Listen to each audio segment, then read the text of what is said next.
بہت بڑا universal truth اللہ تعالیٰ نے ریویل کیا ہے سورہ الزخرف آیت نمبر 33 سے 35 میں،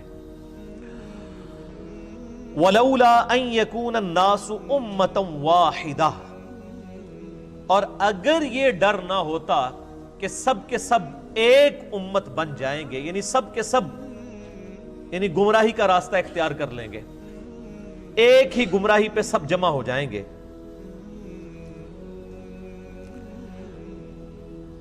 لَجَعَلْنَا لِمَنْ يَكْفُرُ بِالرَّحْمَنِ لِبُيُوتِهِمْ سُقُفًا، تو اللہ تعالیٰ فرماتا ہے کہ ہم رحمان کے جو منکر ہیں، کافر ہیں، ان کے لیے مکان ایسے بناتے کہ ان کی چھتیں ہوتی من فضہ، چاندی کی، وَمَعَارِجَ عَلَيْهَا يَظْهَرُونَ، اور ان کے گھروں کی سیڑھیاں بھی ہم چاندی کی بنا دیتے جو لوگ اللہ کو نہیں مانتے، یعنی جو کافر ہیں اللہ تعالیٰ فرما رہے کہ ہم ان کے گھر بھی چاندی کے بنا دیتے، ان کے گھروں کی سیڑھیاں بھی چاندی کی بنا دیتے، وَلِبُيُوتِهِمْ أَبْوَابًا وَسُرُرًا عَلَيْهَا يَتَّكِئُونَ، اور ان کے گھر کے دروازے بھی چاندی کے بنا دیتے، اور ان کے وہ تخت بھی جن پر وہ تکیہ لگائے بیٹھے ہیں وہ بھی چاندی کے بنا دیتے، وَزُخْرُفًا، اور یہ سب چیزیں سونے کی بھی بنا دیتے۔ یہی لفظ ہے زخرف جس کی وجہ سے اس سورت کا نام سورہ الزخرف ہے۔ اللہ تعالیٰ فرماتا ہے اگر اس بات کا ڈر نہ ہوتا کہ سب کے سب لوگ ہی کافر ہو جائیں گے، کافروں کی جو شہانہ زندگی کو دیکھ کر، تو ہم جتنے کافر ہیں ان کے گھر چاندی کے بنا دیتے، ان کے گھروں کے دروازے چاندی کے بنا دیتے، ان کے گھروں کی سیڑھیاں چاندی کی بنا دیتے، ان کے تخت چاندی کے اور سونے سے یہ ساری چیزیں بنا دیتے، کافروں کو ہم سونا چاندی سے مالا مال کر دیتے، اگر ہمیں یہ ڈر نہ ہوتا کہ کافروں کی یہ شان دیکھ کے ساری کافر ہو جائیں گے۔ اندازہ کریں، وَإِن كُلُّ ذَلِكَ لَمَّا مَتَاعُ الْحَيَاةِ الدُّنْيَا، اور یہ سب کی سب رونق والی چیزیں سونا اور چاندی دنیا کی زندگی کا سامان ہے، وَالْآخِرَةُ عِنْدَ رَبِّكَ لِلْمُتَّقِينَ، اور آخرت تو تمہارے رب کے ہاں پرہیزگاروں کے لیے ہے، خدا سے ڈرنے والوں کے لیے، خدا کی شناخت رکھنے والوں کے لیے۔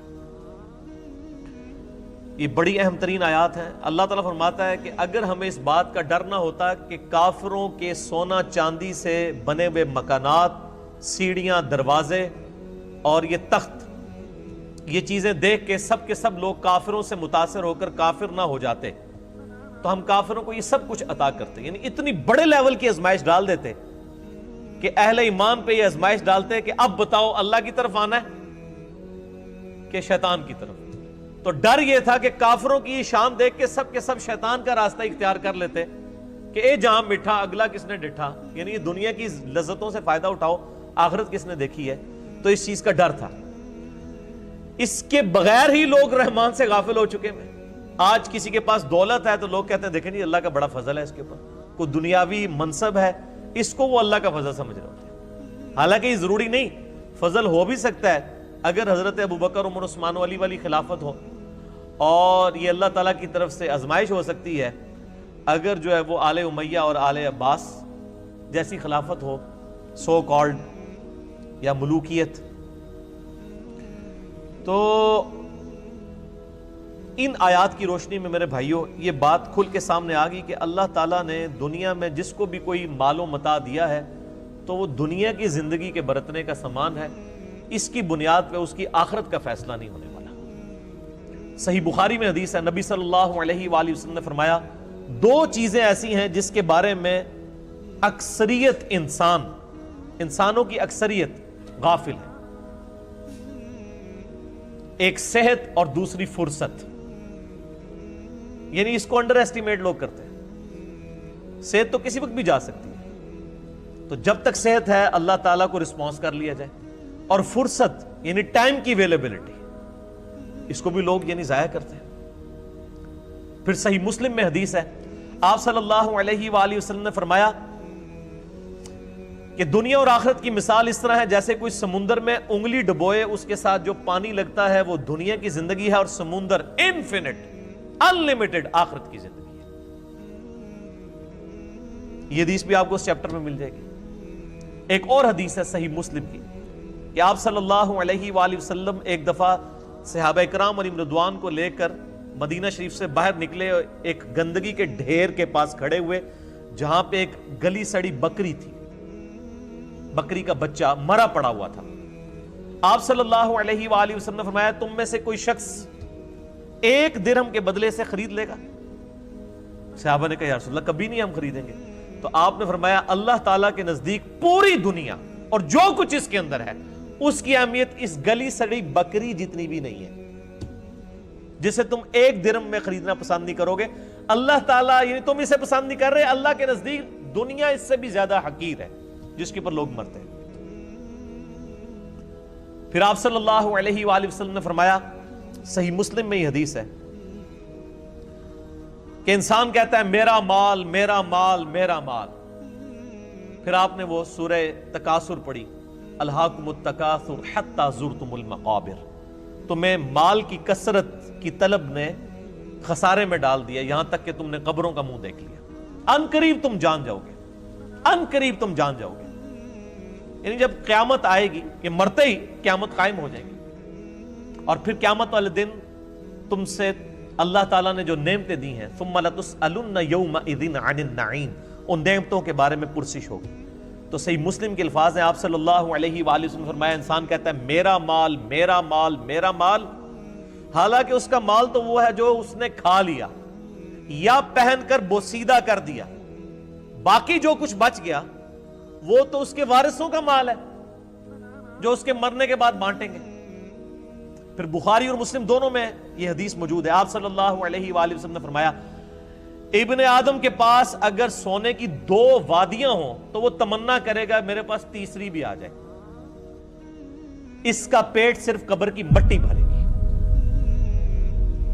پھر بخاری اور مسلم کی متفق علیہ حدیث ہے، آپ صلی اللہ علیہ وآلہ وسلم نے ارشاد فرمایا انسان کے 3 دوست ہیں، ایک ہی اس کے ساتھ قبر میں جاتا ہے اور وہ اس کے اعمال ہیں، باقی اس کے 2 دوست باہر رہ جاتے ہیں، اس کے رشتہ دار اور اس کا مال، یہ باہر ہی رہ جاتے ہیں، قبر میں صرف اعمال جاتے ہیں جو اس نے کیے، نیک یا برے۔ پھر صحیح مسلم کی حدیث ہے کہ دنیا کی زندگی مؤمن کے لیے قید خانہ ہے اور کافر کے لیے جنت ہے۔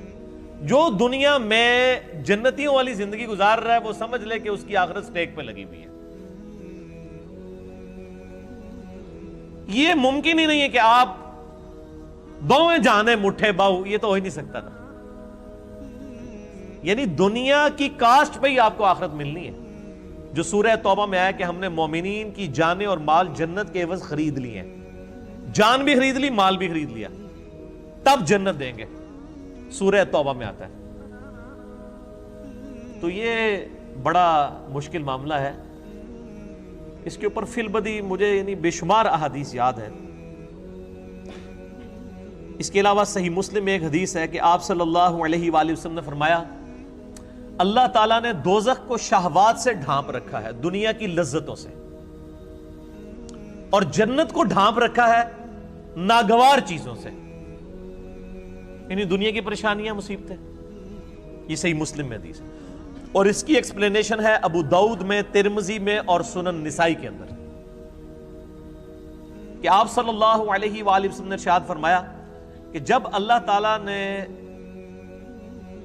جنت کو پیدا فرمایا تو حضرت جبرائیل علی نبینا علیہ السلام سے کہا کہ جاؤ جبرائیل جنت دیکھ کے آؤ۔ دیکھ کے آئے، اللہ نے فرمایا کیسا پایا جنت کو؟ کہا یا اللہ بڑی خوبصورت ہے، مجھے نہیں لگتا کہ کوئی شخص بھی ایسا ہوگا جو اس جنت میں جانے کی کوشش نہ کرے، وہ تو تن من دھن لٹا دے گا۔ اللہ نے فرمایا اچھا ایڈا ہی سوکھ ہے، اے بریکٹ اچ۔ پھر اللہ تعالیٰ نے جنت کو دنیا کی ناگوار چیزوں سے ڈھانپ دیا، یعنی دنیا میں تکلیف آئیں گی، پریشانیاں آئیں گی، پھر شریعت کی پابندیاں، حلال و حرام کا فرق کرنا، نمازوں کی پابندی، حقوق العباد کا خیال رکھنا، کتنی تکلیف ہے۔ روزانہ 5 وقت کی نماز پڑھنا کوئی آسان کام؟ ان ساری چیزوں سے اللہ تعالیٰ نے نا جنت کو گھیر دیا. یعنی جو یہ ہرڈلز، آبسٹیکلز یہ کراس کرے گا وہ جنت تک پہنچے گا. اور جبریل سے کہا ذرا آپ جنت کو دیکھ کے آؤ نا. وہ دیکھ کے آئے نا, ان کا یا اللہ مجھے نہیں لگتا آپ کو بندہ جنت میں پہنچنے میں کامیاب ہوگا.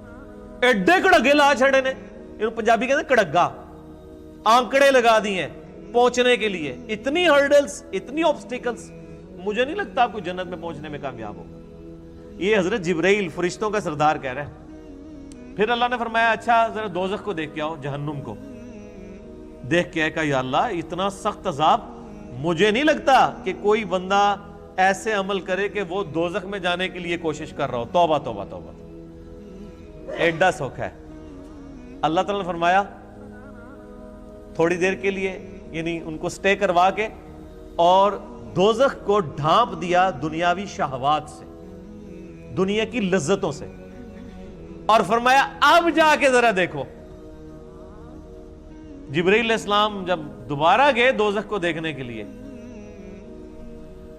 کہ دوزخ تو ہر بندہ ہی پہنچ جائے گا سلپ ہو کے, اتنی زیادہ یعنی اللہ تعالیٰ نے اس کے گرد لالچیں رکھی ہوئی ہیں. دنیا کی ساری آسائشیں, دنیا کی ساری لذتیں, دنیا کی ساری عیاشیاں یہ گھیر گار کے انسان کو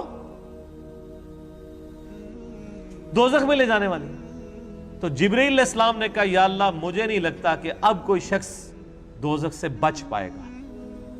تو نے ایسے ہی معاملات کر دیے کہ لگتا ہے سارے دوزخ میں چلے جائیں گے. یعنی وہ جبرائیل جو تھوڑی دیر پہلے ایک سٹیٹمنٹ دے رہے تھے 180 ڈگری بدل گئی. کیوں بدل گئی؟ کیونکہ جبرائیل علیہ السلام نے طارق جمیل صاحب کے لیکچرز نہیں سنے ہوئے تھے. میرے بھائیوں, خدا بڑا ڈاڈا ہے, خدا کا کبھی ایک رخ بیان نہ کریں. یہ یعنی میں نے گھر تو نہیں, یہ ساری حدیثیں بخاری مسلم سے ہیں, یہ کوئی قصہ کہانیاں تو نہیں صوفیاء کی کتابوں کی لکھی بھی میں بیان کر رہا ہوں, یہ بخاری مسلم بیان کر رہا ہوں. یہی وجہ ہے صحیح بخاری میں حدیث ہے, نبی صلی اللہ علیہ وآلہ وسلم ایک چوراہے کے پاس سے گزرے, کچھ صحابہ کہہ کے لگا رہے تھے, ہنس رہے تھے. آپ رک گئے, آپ نے فرمایا جو کچھ میں جانتا ہوں اگر تم جانتے ہوتے تو بہت کم ہنستے, زیادہ رویا کرتے. آج مجھے ایک بھائی پوچھ رہے تھے جی, وہ طارق جمیل صاحب کہتے ہیں کہ آج کل کچھ نوجوان مبلغین ہیں, انہوں نے لوگوں کو یعنی خدا سے دور کر دیا, ایک تھانے دار کا کانسیپٹ دیا ہے خدا کے بارے میں. یہ تھانے داری والا معاملہ نہیں ہے میرے بھائیوں, یہ خدا کا وہ تعارف ہے جو قرآن کے اندر ہے, جو اللہ کے محبوب صلی اللہ علیہ وآلہ وسلم نے ہمیں کروایا. پورے قرآن کے اندر قرآن کا جو مزاج ہے اس میں کہیں یہ بات نہیں آئی ہے کہ آپ اللہ کے نافرمان ہو اور ڈٹے رہیں اور اللہ معاف کر دے گا. Not at all. ہمیشہ یہ ہے کہ جس شخص نے اللہ کی طرف رجوع کیا, توبہ کی, اپنی اصلاح کی, پھر اللہ تعالیٰ کو غفور رحیم پاؤ گے. یعنی اس کے اوپر درجنوں آیات ہیں. میں نے مسئلہ نمبر 18 توبہ اور گناہ کبیرہ کے اوپر, اس میں یہ ساری آیات ڈسکس کی ہیں, جسے شوق ہے تو وہ دیکھ لے. تو یہ بڑا کریٹیکل ایشو ہے. لیکن اس کے بعد پھر موجیں ہی موجیں ہیں جی. صحیح مسلم میں ایک حدیث ہے, اللہ تعالیٰ قیامت والے دن ایک ایسے شخص کو بلائے گا جس نے دنیا میں بڑی عیاشی کی زندگی گزاری ہوگی, لیکن اللہ تعالیٰ کو رسپانس نہیں کیا ہوگا. اللہ تعالیٰ فرمائے گا فرشتوں ذرا اس کو پکڑ کے ایک دوزخ کا پھیرا لگواؤ نا. ایک کی پھیرا, کہنا نا ایک پھیرا لگے گا, ایک پھیرا لگے گا نا.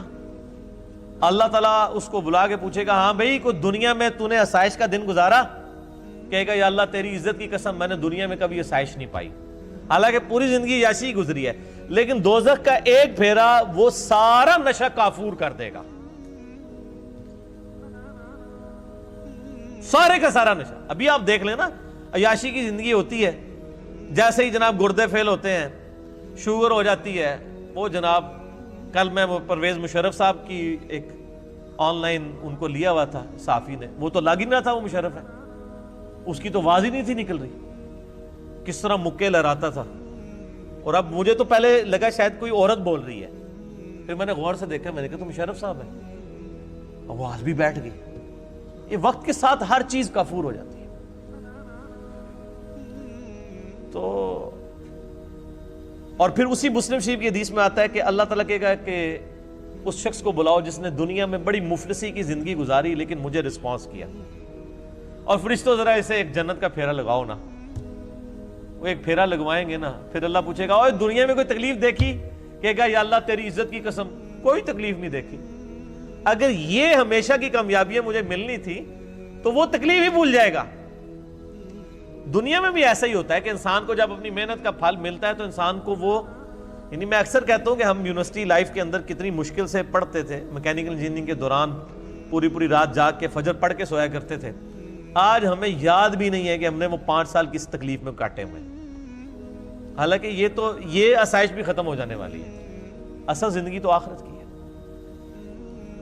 اور یہ ایک کانٹے کی بات ہے جو سارے صحیفوں میں اللہ تعالیٰ نے قرآن حکیم میں فرمایا سورۃ الاعلیٰ میں، بل تؤثرون الحیات الدنیا، تمہارا اصل مرض یہ ہے کہ تم دنیا کی زندگی کو ترجیح دیتے ہو، والآخرۃ خیر وابقیٰ، جبکہ آخرت بہتر بھی ہے اور ہمیشہ رہنے والی ہے۔ ان ھذا لفی الصحف الاولی، یہی ایک کانٹے کی بات، یونیورسل ٹروتھ، پچھلے سارے صحیفوں میں، ساری آسمانی کتابوں میں ایک ہی کانٹے کی بات تھی، ان ھذا لفی الصحف الاولی صحف ابراہیم و موسیٰ، چاہے وہ قرآن سے پہلے ابراہیم علیہ السلام کے صحائف ہوں یا موسیٰ علیہ السلام کے، ایک ہی کانٹے کی بات تھی کہ دنیا کی زندگی عارضی ہے، اصل زندگی آخرت کی ہے۔ تو اس ٹاپک پہ یعنی بے شمار بولا جا سکتا ہے، میں اس ٹاپک کو یہیں پہ کنکلوڈ کرتا ہوں اس حدیث پہ جو بخاری اور مسلم دونوں میں ہے۔ آپ صلی اللہ علیہ وآلہ وسلم نے فرمایا، اے اللہ محمد اور آل محمد صلی اللہ علیہ وآلہ وسلم کو بس اتنا ہی رزق دینا کہ ان کی روح اور جسم کا رشتہ برقرار رہے، بس سانس چلتی رہے، اتنا مجھے رزق ملے، میں اس پہ خوش ہوں۔ نبی صلی اللہ علیہ وآلہ وسلم، بخاری مسلم۔